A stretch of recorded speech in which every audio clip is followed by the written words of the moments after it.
Meus irmãos, a paz do Senhor. Gente, eu sou o presbítero Gustavo. Estamos iniciando aqui mais uma edição do podcast da Adebras Itapevi. Hoje eu tô aqui com o esposo da doutora Fernanda, o pai da Mariana e do Pedro. É a primeira vez que ele vem no Júlio Renovação. É assembleano, é do Ceará. É o pastor doutor Braz Galdino. Gondinho, pastor. Exato. Paz do Senhor. A paz do Senhor, meu irmão, para mim é um enorme prazer. Uma satisfação enorme a gente poder estar aqui, batendo esse papo, tá? Parabéns por toda a infraestrutura, pela iniciativa, pelo podcast. Espero que seja especial para os nossos corações hoje. Muito obrigado. O pastor é psiquiatra? Isso. Sou médico, né? Terapeuta, pós-graduado em psiquiatria, e a gente tem esse desafio de tratar aí com essa abrangência com relação a todos esses dilemas, né, da mente, das emoções, do comportamento, e ao mesmo tempo caminhar com essa Bíblia também, né, na outra mão, nesse transitando entre esses dois mundos. A ciência e o espiritual. Perfeito. Pastor, apesar de ser a primeira vez que o senhor está no Júlio Renovação, o ano passado o senhor já pregou aqui em vários eventos. Perfeito. Eu estive aqui já pelo menos no ano passado, eu devo ter pregado aqui umas 4, 5 vezes aqui no ano passado. O pastor Samuel, o pastor Ana Mira são uns amigos muito queridos, próximos, e foi um prazer estar aqui. Estive até na CIB, se eu não me engano, eu já estive Sim. aqui, no culto de homens. O senhor teve em culto tanto de só homens e como também só mulheres. Só as mulheres. Exato. Geralmente os trabalhos, as ministrações do senhor acopla, né? Tanto a profissão quanto a ciência e o espiritual. Desde a universidade, eu fiquei intrigado com essa questão sempre me intrigou essa questão, até que ponto é físico, até que ponto é orgânico, até que ponto é mental, emocional, comportamental, e ao mesmo tempo, qual é a proposta da palavra de Deus em responder todos esses dilemas. Esse sempre foi um grande desafio para mim dentro desse princípio, entender como se relaciona o interior do ser humano. A Bíblia vai dizer que Salomão ele pede algo para Deus, quando Deus tem aquele grande evento na eminência do governo, e ele pede para Deus sabedoria. Ele podia ter pedido meios de ser próspero, ele poderia ter pedido meios de ser poderoso, de ter recurso, mas ele pede para Deus uma forma de entender o interior e lidar com pessoas, lidar com gente, né? E esse é um grande, é o que eu tenho me debruçado diante de Deus. A Bíblia diz que todo mundo que quiser sabedoria peça. Esse tem sido um pedido, formas e maneiras de lidar com o coração das pessoas. Eu acho que isso é o que move meu coração em ser um instrumento, né, de renovo, de restauração, de cura emocional.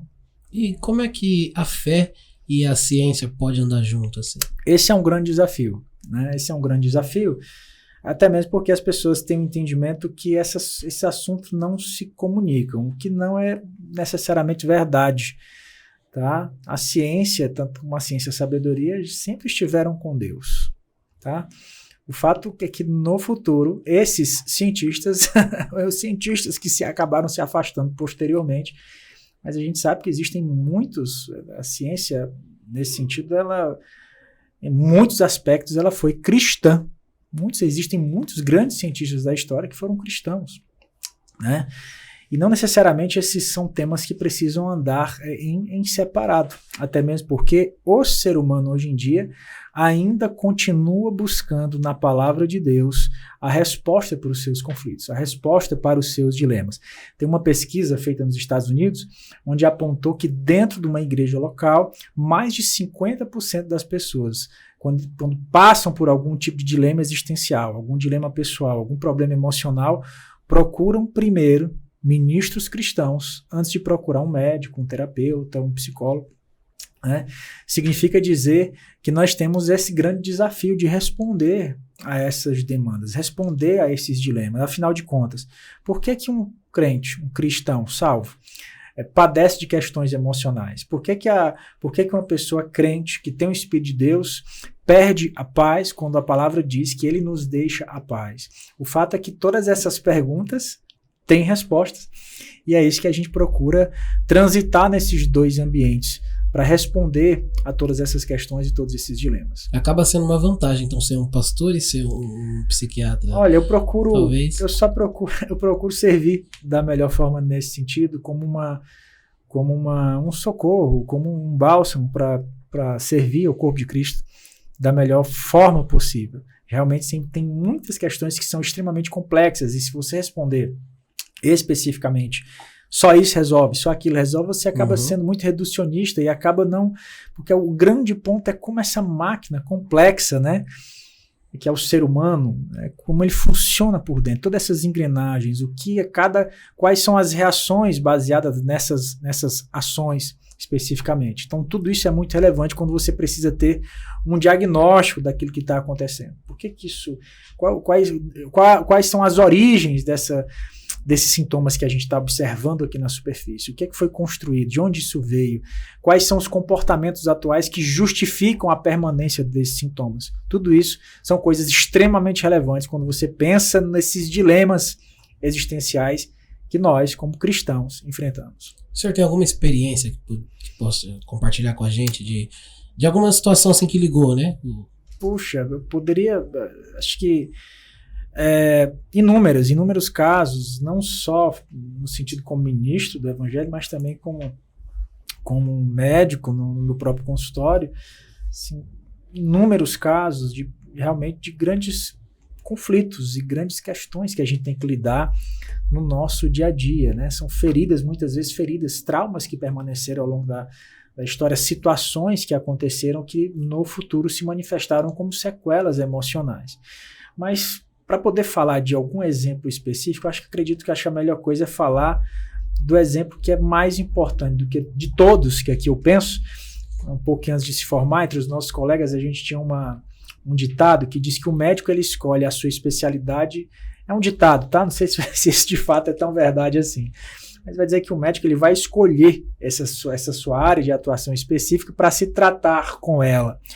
O que eu gosto de pensar é que o que Deus acabou fazendo na minha vida, na vida da minha família, na vida da minha esposa, ao olhar para os meus filhos. Quando eu olho para a minha história, eu vejo que eu estou vivendo em Deus hoje, eu acabo então me dando conta que a palavra de Deus, os princípios da palavra de Deus, é a resposta necessária para resolver todos os nossos dilemas. A Bíblia ela ainda contém as respostas necessárias para os dilemas existenciais do ser humano.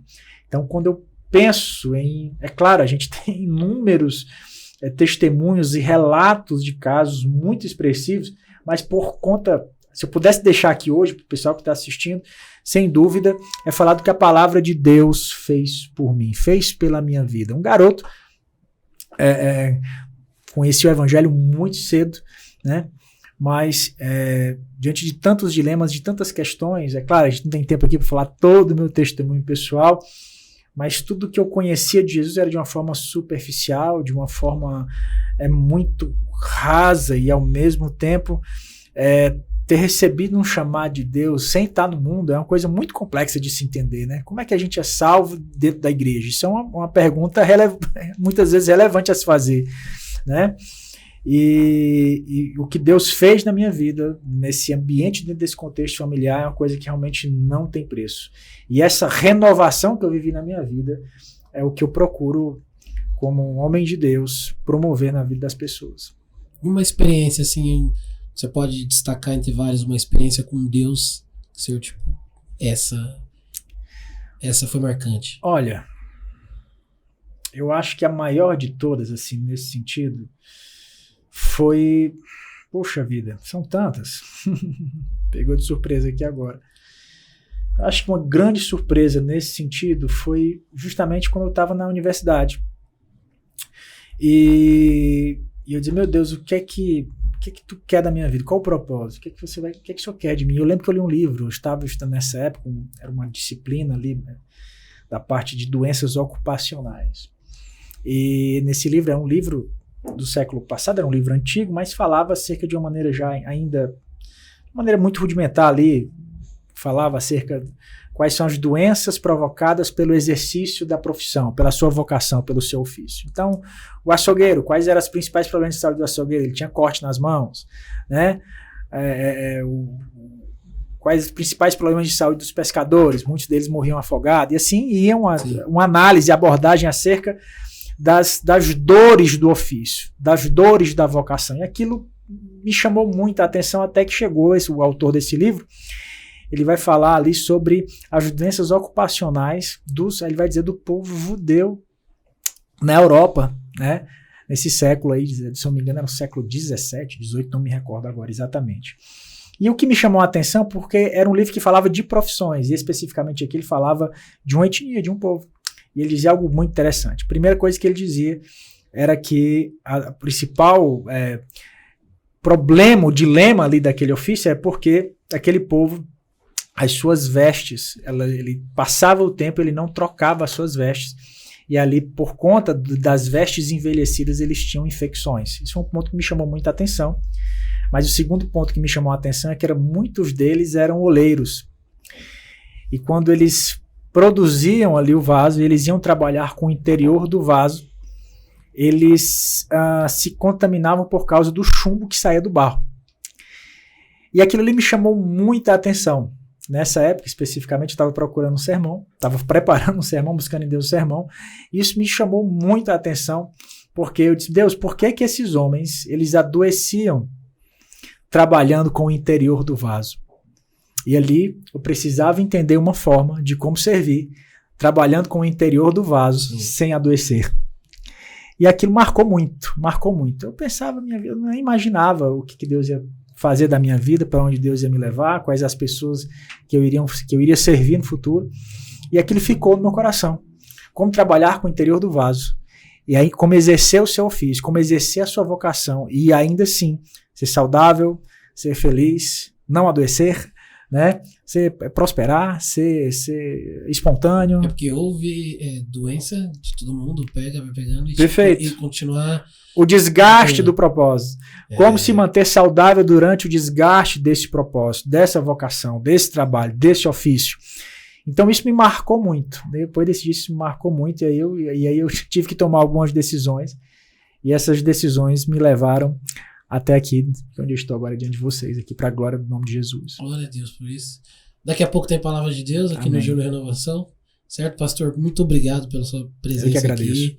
Daqui a pouco a gente vai ouvir palavra. Quem quiser ouvir palavra também, vai direto pro YouTube, que vai estar lá, né? Já muito vai estar lá no nosso link. E até a próxima oportunidade, pastor. Amém. Deus abençoe, pessoal. Tchau, tchau.